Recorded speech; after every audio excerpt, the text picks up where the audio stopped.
this conference to explain that they're all very important in their own way. Fertilization, I've been saying that we're going to do what we have to do, and I think the women and families, husbands, are very appreciative of it. But that was it. I do want to say while I'm up here, I've been contacted by some of the biggest companies in the world, and because of what we're doing economically and through tariffs and taxes and incentives, they want to come back into the United States. And we'll be announcing various very large companies, the biggest actually, and they'll be coming back, having to do with chips and having to do also with cars and lots of other things. We're going to be announcing some very, very big, momentous decisions are being made by companies all around the world, the biggest, and they want to come back into the U.S. Car plants are being canceled in other locations now because they want to build them here. And you read about a couple, not that I want to mention names or anything, but you read about a couple of big ones in Mexico just got canceled because they're going to be building them in the United States. And that's very simply because of what we're doing with respect to taxes, tariffs, and incentives. And I think it's a very important thing. And you'll be seeing this over the next, probably over the next 2 years, to be honest, but you're going to see a lot of it over the next couple of weeks. A lot of big ones are going to be announcing. And so while we're here, I guess we can take a couple of quick questions. Go ahead, please. Please.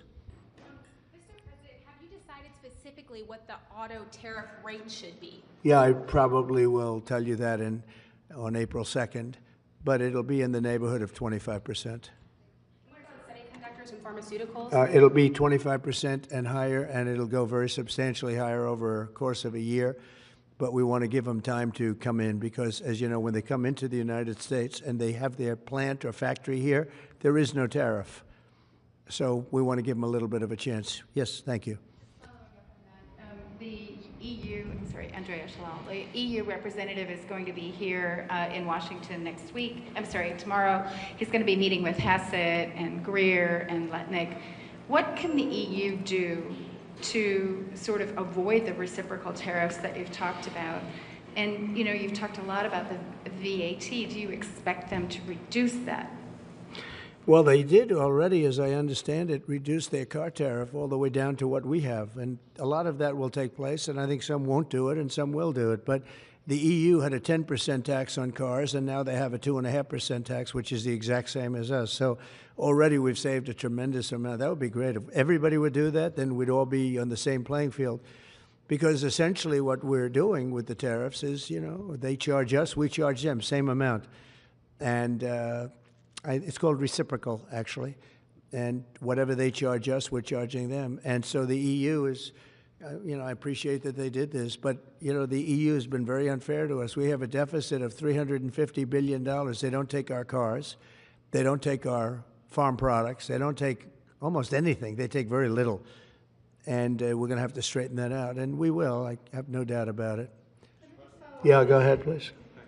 Thank you, Mr. President. Could you tell us a little bit more about the Russia talks, your impression of how they went today, and if you're perhaps more confident or less confident of a deal after what happened today? Well, much more confident. They were very good. Russia wants to do something. They want to stop the savage barbarianism. I mean, what's going on over there?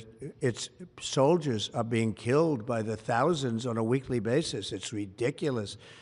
And they're not American soldiers. They're Russian soldiers, and they're Ukrainian soldiers largely, although a lot of Koreans have been killed, as you know.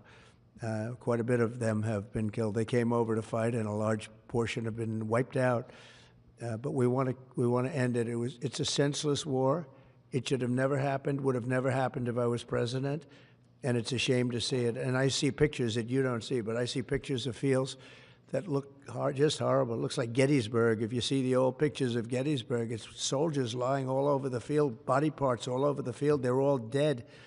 And this is going on a daily basis. It's a horrible thing. Both Russia and Ukraine, they're losing thousands and thousands of soldiers, and a lot of people have been killed, too. I think that's one of the things that you'll see historically, and you'll see later on as it goes along. I think people are going to be surprised at how many people, not only soldiers, have been killed in Ukraine. A lot more people than you think. Yeah, please. President Trump, as part of a peace deal with Putin, would you be willing to consider removing all American troops from Europe? Well, nobody's asked me to do that, so I don't think we'd have to do that. I wouldn't want to do that. But that question's never really come up. Yeah. Please. Sir, do you support stationing European peacekeeping troops in Ukraine as part of this peace deal? If they want to do that, that's great. I'm all for it. If they want to do that, I think that'd be fine. I mean, I know France has mentioned it. Others have mentioned it. UK has mentioned it. But, yeah, if we have a peace deal, I think having troops over there from the standpoint of Europe, we won't have to put any over there because, we're very far away. But having troops over there would be fine. I would not object to it at all. We're talking about this now, peace. We have either a ceasefire or a peace itself, and we're looking to do both. We'd start off with the ceasefire, and if they want to do that. I know France was willing to do that, and I thought that was a beautiful gesture. Yeah, please. Do you have any message for Ukrainians who, after 3 years of fighting, might feel betrayed or disappointed at not having a seat at these initial talks in Saudi Arabia?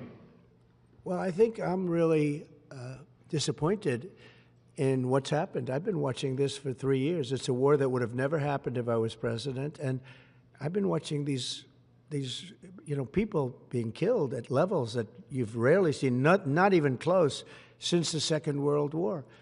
And I'm very disappointed. I hear that, they're upset about not having a seat. Well, they've had a seat for 3 years and a long time before that. This could have been settled very easily. Just a half-baked negotiator could have settled this years ago without the loss of much land, very little land, without the loss of any lives, and without the loss of cities that are just laying on their sides. You have those magnificent golden domes that are shattered, will never be replaced. You can't replace them. 1,000-year-old domes that are so beautiful. You can't replace that. A whole civilization has changed because of what. So when they're worried about not being seated, you mean somebody that should have gone in and made a deal a long time ago? You could have made a deal. This is one that could have made a deal. There was no talk of this during the Trump administration. Putin would have never, ever done it. And by the way, we wouldn't have had October 7th. You know that. We wouldn't have had October 7th either in Israel. And we wouldn't have had that mess that's going on over there. It's like we have great fire people here. We're putting out fires. All over the world we're putting out fires. So that wouldn't have happened. And you know what else wouldn't have happened? Inflation. Because it was caused really by the cost of energy going through the roof because of their bad energy policies and also their spending, their terrible spending, wasteful spending on the Green New Scam. It's a scam. It's a whole big scam. Yeah, please. Yes, sir. I want to ask you a little closer to home. What would it take for you to reconsider the restrictions on the Associated Press? And secondly, some of your advisors are concerned with the Associated Press's style guide, using language and giving guidance to not use words like illegal immigrant or to use phrases like gender-affirming care. And they're concerned about that being an encroaching amount of liberalism in the way in which the press writes about things. Do you share those concerns? Well, I do think that some of the phrases that they want to use are ridiculous, and I think, frankly, they become obsolete, especially in the last 3 weeks, because many things have happened in the last 3 weeks. And I didn't know about that, but I would say that if they want to use certain phrases like that, and I guess some are okay, but many aren't, but the Associated Press just refuses to go with what the law is and what is taking place. It's called the Gulf of America now. It's not called the Gulf of Mexico any longer. I have the right to do it, just like we have the right to do Mount McKinley, and nobody's even challenging that. But only the essentially, it's primarily the Associated Press, and I don't know what they're doing, but I just say that we're going to keep them out until such time as they agree that it's the Gulf of America. We're very proud of this country, and we want it to be the Gulf of America. Now, the Associated Press, as you know, has been very, very wrong on the election, on Trump and the treatment of Trump and other things having to do with Trump and Republicans and conservatives. And they're doing us no favors, and I guess I'm not doing them any favors. That's the way life works. But, thank you for the question. Who are you with? Very good question. Thank you. Yes. we're hearing that Russia wants to force Ukraine to hold new elections in order to sign any kind of a peace deal. Is that something that the U.S. would ever support? Well, we have a situation where we haven't had elections in Ukraine, where we have martial law, essentially martial law in Ukraine, where the leader in Ukraine, I mean, I hate to say it, but he's down at 4% approval rating, and where a country has been blown to smithereens. You got most of the cities are laying on their sides. The buildings are collapsed. It looks like a massive demolition site. The whole, I mean, so many of the cities. I mean, they haven't done it in Kiev because I guess they don't want to shoot too many rockets in there. They've done it 20%, but they haven't done it 100%. If they wanted to do it 100%, it would probably happen very quickly. But you have cities that are absolutely decimated. And yeah, I would say that, you know, when they want a seat at the table, you could say the people have to, wouldn't the people of Ukraine have to say, like, you know, it's been a long time since we've had an election. That's not a Russia thing. That's something coming from me and coming from many other countries also. You know, Ukraine is being just wiped out. Look at what's happening to the cities. There are cities, there's not even a building standing. It's a massive, you talk about Gaza. I mean, it's literally, these cities look like Gaza. Actually, many have, percentage-wise, more buildings knocked down than in Gaza. So, you know, people are tired of it. People want to see something happen. And, you know, the other thing that it's been bothering me for a long time, because I solved the problem with NATO. They paid hundreds of billions of dollars into the funds of NATO when I said you got to pay, because the United States was paying for European countries, and then they take advantage of us on trade. But I've seen it. Look, they have to pay. They have to find out, where is the money going to? We have, I believe President Zelensky said last week that he doesn't know where half of the money is that we gave him. Well, we gave them, I believe, $350 billion, but let's say it's something less than that, but it's a lot.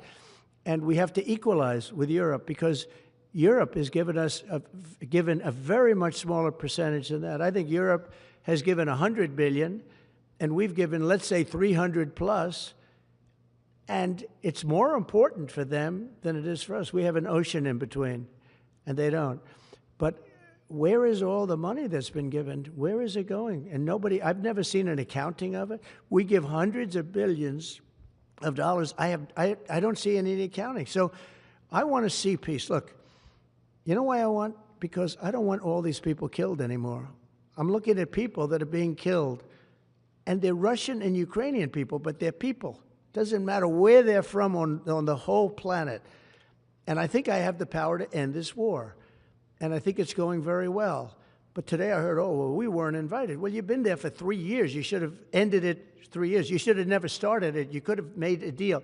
I could have made a deal for Ukraine that would have given them almost all of the land, everything, almost all of the land, and no people would have been killed, and no city would have been demolished, and not one dome would have been knocked down.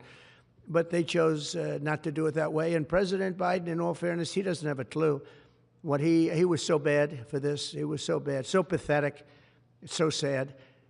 But with all of that being said, look, it is what it is. When I left, there was no chance that this could have happened. But it happened because we had incompetent leadership at many different levels. But when you see what's taken place in Ukraine with millions of people killed, including the soldiers, millions of people killed, a big percentage of their cities knocked down to the ground. I don't know how anybody even lives there. You know, when they say they took a poll and Zelensky's at 4%, who's living there? You know, I mean, it's hard to believe that people live there. Their cities are being knocked down, and this is something that would have never happened. And by the way, for 4 years, it didn't happen. It was never going to happen. Go ahead. One follow-up question. How would you counter the perception, because Russia's pushing for this, obviously, they don't really hold true elections, that would be a capitulation of some sort. How would you guard against potentially Russia installing a puppet government? And then finally, how would that new election have an impact on getting Zelensky to sign the rare earth minerals deal? Look, you have leadership, and I like him personally. He's fine. But I don't care about personally. I care about getting the job done. You have leadership now that's allowed a war to go on that should have never even happened, even without the United States. Look, we had a president who was grossly incompetent, He had no idea what he was doing. He said some very stupid things, like going in for portions and all of the things. He made a lot of bad statements, but he's grossly incompetent, and I think everyone knew that. This is something that should have never happened, would have never happened. And I used to discuss it with Putin. President Putin and I would talk about Ukraine. It was the apple of his eye, I will tell you that. But there was never a chance of him going in. And I told him, you better not go in. Don't go in. Don't go in. And he understood that. He understood it fully. But I'm only interested, I want to see if I can save maybe millions of lives. This could even end up in a World War III. I mean, to be honest with you, you've been hearing now Europe is saying, well, I think we're going to go in and we're going to go. All of a sudden, you're going to end up in World War III over something that should have never happened. And, you know, it's a very sad situation. Yeah, please. In a court filing, the White House said that Elon Musk is not a DOJ employee and has no authority to make decisions. Can you clarify for us today well, Elon what his Musk, exact role is there? Yeah. Elon is, to me, a patriot. So, you know, you could call him an employee, you could call him a consultant, you could call him whatever you want. But he's a patriot. I mean, look at the kind of things. I just said, just write it down, just in case that question got asked, right? And which I'm surprised it took so long, actually. But you know what? Ukraine's a bigger deal because people are dying by the thousands a week, thousands. But look at this, from 90 to 99, Social Security, 6,054,000 people. Well, that's okay, maybe that's possible. You know, 90 to 99, maybe it's possible. It's a lot of people, though, at that. But people that live to 100 to 109, 4,734,000. Wow, that's a lot. That means over 100 years old. They have 4 million people. I don't know too many. I know people that are doing great in their 90s, but not too many people over 100. But over 120, from 120 years old, people that are 120 years old up to 129, 3,472,000 people. Wow. You know that can't possibly be because the record is like, I think it's one person, a woman, lived to 127, but they have 3,472. Okay, but now we're going really in. People from 130 years old to 139-year-old, 3,936,000. Wow. I wonder if people are getting paid with all this. I mean, are these checks? And that's what we're checking right now. People from 140 years old to 149 years old, 3,542,000, 140 years old and beyond. Now we're really going because we're looking to break the record by 25 years. People from 150 years old to 159 years old, 1,345,000. These are in the, by the way, these are in the computer files. This is what they do well. They're super. I asked Elon, who are these DOJ people? He said they're super brilliant computer people and they love the country. It's simple. Wait a minute. People from 160 years old to 169 years, 121,000. So 160-year-old people. 170 to 179,000, 6,087. But now, let's go into the real numbers. From 200 to 209 years old, 879 people. From 210 years old, I haven't met any of them. And if I did, I would bless them. I would worship the ground they walk on. 210 to 219 years, 866. From 220 years old to 229 years old, 1,039. And then you have two people, from 240 years old to 249 years old, one person. And there's one person that's 360 years old. That's just that. And then, where's the money being spent, right? Let's go into that for just a second. $520 million for a consultant on the environment. It's called Environmental, Social, and Governance. Investments in Africa and mobilize private sector resources. $520 million. Somebody got $520 million for an environmental Sounds like an environmental study. I've always been one that paid a lot of money for my environmental studies, but I paid like $50,000, not $520 million. $520 million for ESG. $25 million to promote biodiversity, conservation, and promote licit livelihoods by developing socially responsible behavior in the country of Colombia. Well, it's nice, $25 million to go into Colombia for something that nobody ever heard of.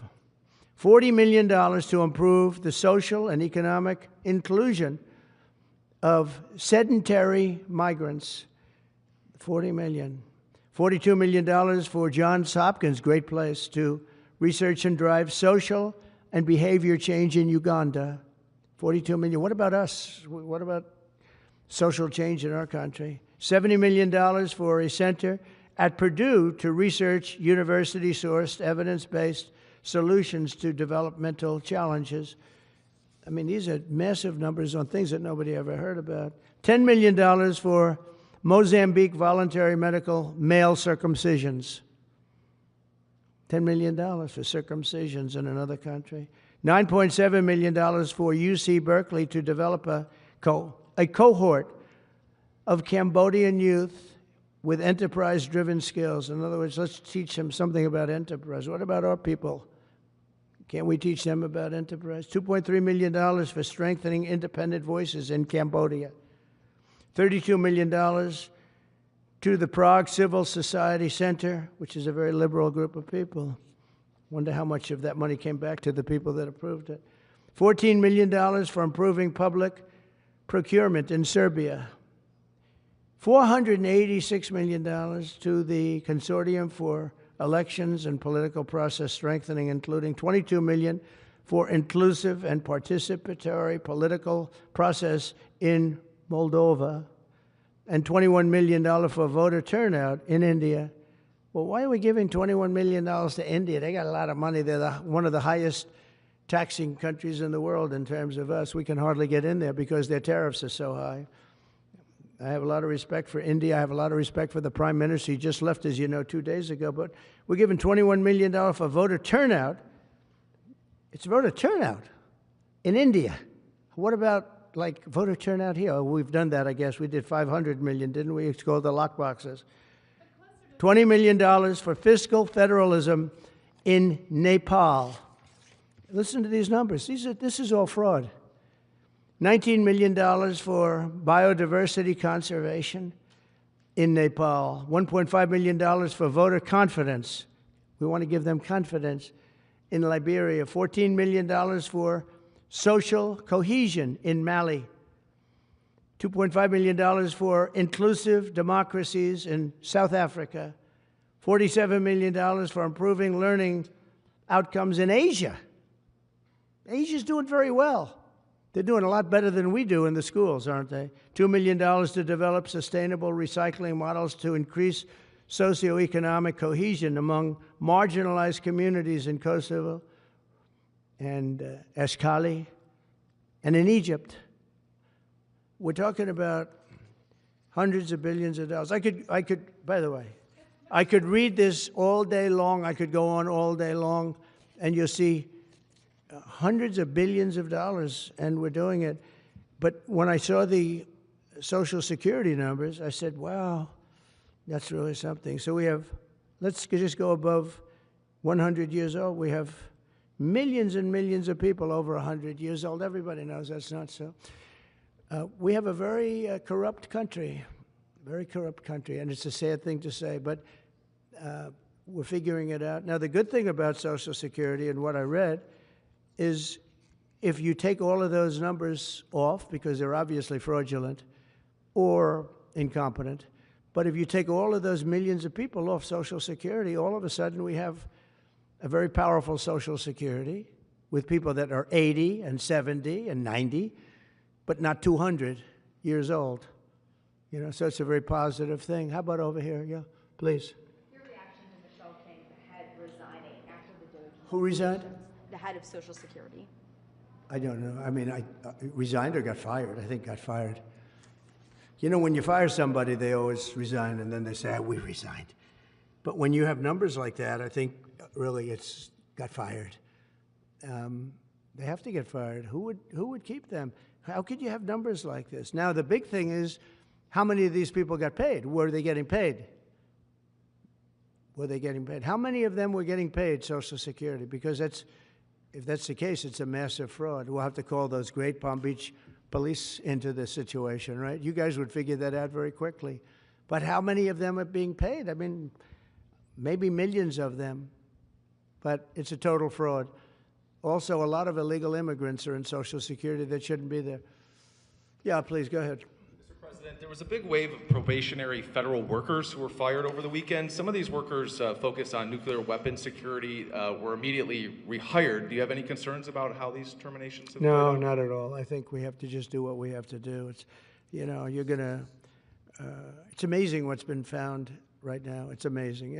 If we feel that in some cases they'll fire people and then they'll put some people back, not all of them, because a lot of people were let go. Don't forget, I got elected on the basis of making our government stronger and smaller, because we have millions of people that obviously they're paying millions of people that shouldn't be paid. And that has also to do with workers. Yeah, please. No, go ahead. Actually, yes, New York Times. Mr. President, given your concerns about corruption, you said that if there were any conflicts of interest with Elon Musk, you wouldn't let him anywhere near it. That's right. Doge and SpaceX employees are now working directly at the Federal Aviation Administration and the Defense Department, agencies that have billions of dollars in contracts with Musk's companies or that directly regulate his companies. How is that not a conflict of interest? Well, I mean, I'm just hearing about it, and if there is, and he told me before I told him, but obviously I will not let there be any conflict of interest. He's done an amazing job. They've revealed, in fact, he's going to be on tonight, a big show called Sean Hannity at 9 o'clock, and he's on and I'm on, and we talk about a lot of different things. And any conflicts, I told Elon, any conflicts, you can't have anything to do with that. So anything to do with possibly even space, we won't let Elon partake in that. Yeah, please. On immigration, sir, you said you would be sending the worst of the worst to Guantanamo Bay. What we're finding out is that there are a lot of low-risk migrants who don't have a criminal background who are also being sent. Are you thinking about this differently now? No, they're going to be brought back to their countries. And with some persuasion, every one of those countries, everyone in the, as you know, every country is taking the people back. So some of them are going to be brought back to, many of them, any of them that are low risk, as you say, are going to be brought back to their countries. Yeah, go ahead, please. Can you give us a bit of an update on where you stand with Venezuela? It's oil. There's basically a monthly license that can soon extend. Well, you know, we had Venezuela on the run, and it looked like that was going to be very good. And when Biden came in, as he always does, he screws it up. And they started buying millions and millions and millions of dollars of oil, billions of dollars actually, of oil, and it gave them a new life, a new really lease on life. But we'll see. We had some pretty good discussions with a lot of people within our government, in the United States government, that are involved in that. And Venezuela's a little bit early, but, you know, we were not buying from Venezuela. When Biden came in, for whatever reason, instead of just taking the beautiful, as I call it, liquid gold, we have more than anybody, they started paying a fortune to Venezuela. And we're looking at that, actually. Why did they do that? Why were they doing that? Why would they go to the enemy and give them billions and billions of dollars? Now, with that being said, as you know, Venezuela has said very strongly they will not take any illegal immigrant, any of the people that they sent over to us. They sent their gangs, probably the worst gang anywhere in the world, as bad as MS-13, maybe worse, and they came out of the jails of Venezuela. They emptied their jails into our country, and they said, we'll never take them back. Well, they took them back, and they're taking them back, and they are taking them back rapidly.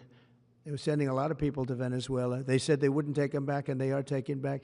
But we're looking at Venezuela very seriously, and we're going to be able to. Don't forget, I've only been here for 3 weeks.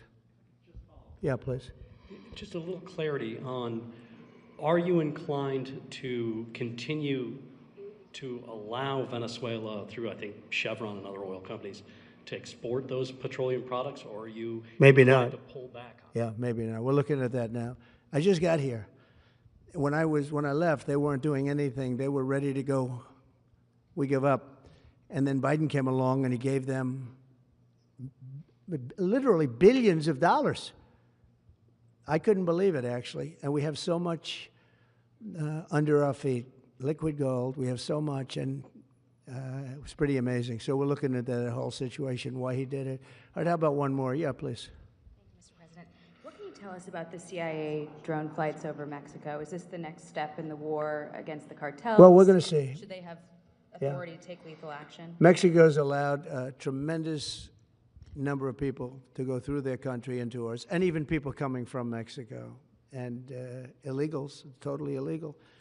They've allowed people to empty jails into Mexico and then let them come through with this totally ridiculous open border policy of the Biden administration. So millions of people have come in, and hundreds of thousands, and actually millions, are criminals. They came in from jails all over the world that release them into Mexico, and they come into our country. And they also came in from Canada, by the way, large numbers through Canada. In fact, when we closed up the one border, they came in through the other border. So Canada is not an uninterested party. But I will say this, we're dealing with Mexico. I have a very good relationship with Mexico, but I think Mexico is largely run by the cartels, and that's a sad thing to say. And if they wanted help with that, we'd give them help.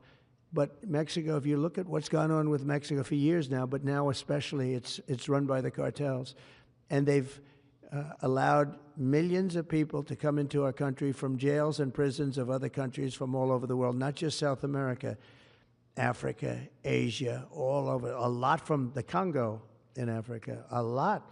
They opened their jails, they came in through Mexico, and we have some of the worst criminals coming in from the Congo and other places. So it's not just South America, and it's not just Venezuela, but they opened their jails. And you know, the crime rates in Venezuela and other places all over the world has gone way down. You know why? Because they've given us their prisoners, they've given us their drug lords and their gang members, and it's hard to believe that we accepted this. It's hard to believe that we allowed open borders, and we're taking in, you know, hundreds of thousands and millions of people coming in from all over the world that are absolute stone-cold criminals. In fact, 11,088 murderers, and many of those people have murdered more than one person.